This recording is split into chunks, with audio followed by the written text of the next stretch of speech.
Hi, this is Tony Sagami. And I want to talk to you today about a report that just came out from the International Monetary Fund. You know, the IMF knows a thing or two about global finances since they have offices everywhere and have more economists than Harvard University. But their global economic update had some very interesting things in it, I think very accurate. First of all, it said that they expected the global economy to grow by 3.9% in 2010. Not bad. But they broke that down because not everybody is going to be as successful as the others. As you might expect, the best growth they see is from Asia. As a matter of fact, they think China will grow in excess of 10% in 2010, and by about the same amount in 2011. India was almost as optimistic. The IMF is predicting 8% for 2010, and also another 8% in 2011. Pretty darn good. But if we're looking at overall 3.9, and Asia is doing that much better, I mean, somebody is falling behind. That somebody happens to be Europe, United States, and Japan.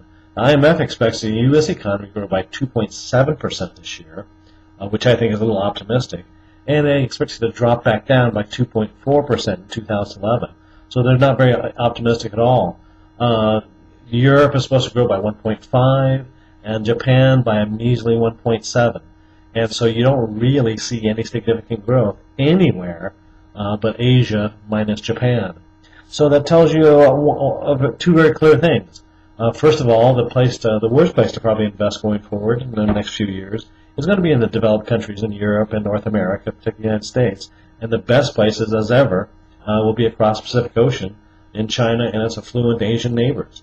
I was speaking with one of my good friends who runs a very large hedge fund, and he says one of the main strategies he's pursuing this year is that he's shorting the U.S. market and hedging that by going long the Chinese market. And you don't have to have that much exposure. That's more of a neutral position for him. All he's betting is that Asia will outperform the United States, and I think that's a real safe bet.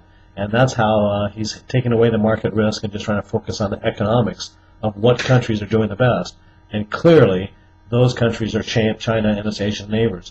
So, lighten up on your U.S. and European holdings and load up on Asia. That's where the growth is.